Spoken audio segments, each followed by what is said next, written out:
Come on, I had to. I know he was referencing dodgeball, but when he put the blindfold on when John Gibson helped him out, I was like, ooh, that's a cool graphic design idea right there. That popped into my head. So yeah, that's why the thumbnail is the way it is. That's why I posted that edit on Twitter yesterday. It's kind of funny the way everything goes down. But today we're talking about the Calder Trophy once again in the National Hockey League, awarded to the NHL's Rookie of the Year. The entire conversation we've been discussing the entire time, okay, it's Calder Raymond, right? Like, I say entire time with a purpose, because ever since the beginning of the year, Red Wings fans have been kind of going out there saying, yeah, it's these two, right? Because Calder and Raymond are 1 and 2 in rookie points, and the Red Wings are doing better than everybody thought they would be doing. Larkin is going out here doing his thing. Bertuzzi is producing like crazy. Sure, there's no Vrana, and that's the worst part about it. But you have these two rookies in Calder and Raymond producing like crazy. Raymond is a number 1 producer on this team. Calder is a number 1 defenseman on this team. And they're both rookies, right? And that was kind of the race that we had the entire first few months. It was Calder Raymond, Calder Raymond, Calder Raymond, with a few other guys sprinkled in there once in a while that maybe got multi-point games here and there. But now the race is completely different, and we had talked about this in the previous video, discussing the Calder as well, saying that when it comes to the NHL and the people who write the articles on NHL.com, their votes kind of went in a different direction. And in fact, Lucas Raymond, the guy who had been the top point guy for all rookies the entire season, and he still is technically right now, he wasn't first when the NHL.com people went out there and said, okay, it's halfway through the year, who do we think is going to be the Calder winner? Calder was actually second, and you had yourselves Trevor Zegras, the dodgeball, bird box blind guy himself, who went out there as the first overall pick. And I kind of made that video previously saying, okay, we kind of have to start worrying now. Like, if you're a Red Wings fan and you've been super adamant, super pushy into trying to get one of these two guys, Calder and or Raymond, to win the Calder and have the other as the runner-up, that spot is all of a sudden in danger now. Because even though all the stuff we had discussed about the Calder in the past is true, it is pretty much a points race. You have yourselves all the previous winners. Okay, Cale Makar in 2019, Kirill Kaprizov in 2020. I have my years mixed up. It's Kirill Kaprizov in 2021, Cale Makar in 2020, Pettersson 2019, Besser 2018. It's a points race, right? And so you take a look at how everything goes down, and Raymond being the number 1 guy in points was a pretty good indicator as to where everything was going to go, right? Well, it's different this year. Because even though I acknowledge all the things and the rhetoric that I would converse about, saying, yeah, points race, be the first guy in points and you win the Calder, I didn't really take into account any of the other circumstances when it comes to who votes for this and why people get voted for. It's really easy for voters to just look at the point race and be like, okay, there's the guy that got the most points, there's the guy that's getting my vote. But it's a lot different this year. Because even though Lucas Raymond has himself the number 1 overall rookie production number, he's got 35 points, Zegras and Lundell have 32 each, there are so many other factors that are boosting the stocks of these other guys that Lucas Raymond unfortunately does not have to his name.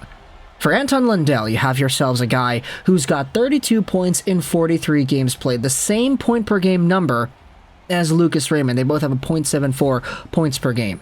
Lundell is doing all of this and more, getting 5-point games here and there. You talked about Mason Marchment and his incredible night the other day. Yeah, Anton Lundell had 5 points in that game.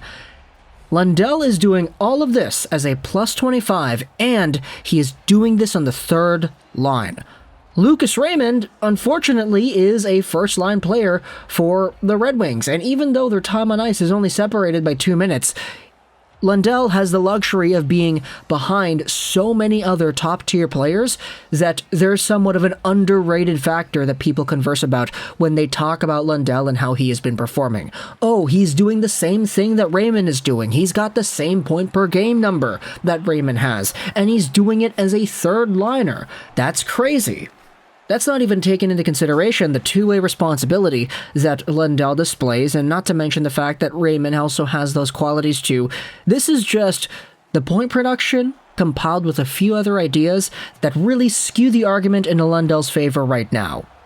Because you don't have too many third liners going out there producing at a .74 point per game metric. He's on pace for 60 points. How many third liners get 60 freaking points? Meanwhile, you go over onto Trevor Zegras, and the conversation for him, there's a reason why this guy was first overall in the NHL.com writers poll earlier in the week. And it's because of crap like yesterday. It's because of the crazy marketability this guy has. Sure, the Calder is a points race most of the time, but when it isn't a points race, you know what it is? It's a popularity contest. It's NHL voters going to the polls and being like, okay, among these rookies, who has the best season? Okay, yeah, we'll look at the points, but also, who stands out the most? And Trevor Zegras with the lacrosse assist to Sonny Milana, with the through-the-legs fake passes and the through-the-legs shots and the lacrosse goal that he scores. And then he's so good that the NHL's like, okay, you didn't make the All-Star game. We know that. But we like you so much that we're going to invite you for one event that's the Breakaway Challenge. You're going to be doing the press. You're going to be doing all the media stuff. You're not going to be wearing a jersey like the rest of the All-Stars are going to be because they have actual All-Star jerseys because they're on the All-Star teams. You're going to be wearing a polo shirt because you're not on the team. You're just here to do a breakaway challenge and that's it. He goes out there and he does the dodgeball thing. He blindfolds himself and he goes all Pavel Barber spin move. He lacrosse cups it into the toe of his stick and he goes back and forth, pulls it over to the far forehand, shoots it, all while blindfolded and having dodgeballs thrown at him. By the way, did you notice that when the mascots were doing that, the Anaheim Ducks mascot threw their dodgeball at the goaltender and not at Zegras? Yeah, funny connections right there. All the other mascots were throwing it with the intention of trying to screw up Trevor, but no, the Anaheim guy's on his side, throws the dodgeball at the goalie. In fact, it almost kind of bounces in a weird way that disrupts the Zegras lacrosse cup move. What the heck do you even call that? The Barber move. I'll call it the Barber move because Pavel Barber does that like crazy. But it almost bounces off the goaltender and in front to screw up the move, so thankfully it didn't. But Trevor Zegras is probably the most popular rookie in the world right now, and I mean, the point production backs it up. He actually has a higher point per game number than each of Raymond and Lundell. His 32 points in 42 games played is good enough for a .76, whereas Raymond and Lundell have .74s. So Trevor Zegras, in terms of the point per game metric, if you do the math right here, 32 divided by 42 multiplied out by 82, he's got an 82 point pace of 62 points, which, I mean, that's kind of in the territory of being good enough to win, especially in this rookie class, where everybody's kind of in the same ballpark, right? There are three guys at the very top of the lineup, each with their own very identifying qualities. Raymond had the hot start, and Raymond had all the highlights in the world because he was a first-line forward. The Red Wings gave him opportunities, and it's crazy because the Red Wings never give opportunities to rookies, let alone teenagers. You have Lundell doing everything with a third-line pace, playing behind everybody else in Florida while still producing amazingly well. And then Trevor Zegras is just the Harlem Globetrotters put into one, and you have yourselves the highlights and the crazy goals and the crazy shootout moments. Like, the NHL told this guy, we're going to invite you to our event, and we want you to do something crazy for a breakaway challenge. And he does that. And he doesn't even win. Like, the only guy who doesn't score, Alex Pietrangelo, is the winner because Vegas and the rigging, okay, we got to get this guy the victory because the fans are going to love it, you know? It's their hometown guy. He missed twice.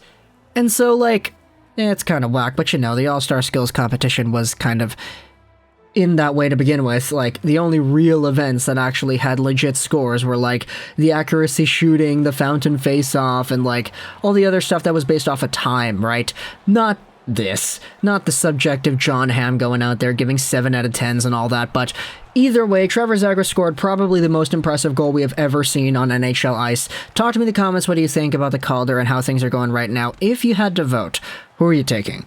Keep in mind, all these guys have similar point per game numbers.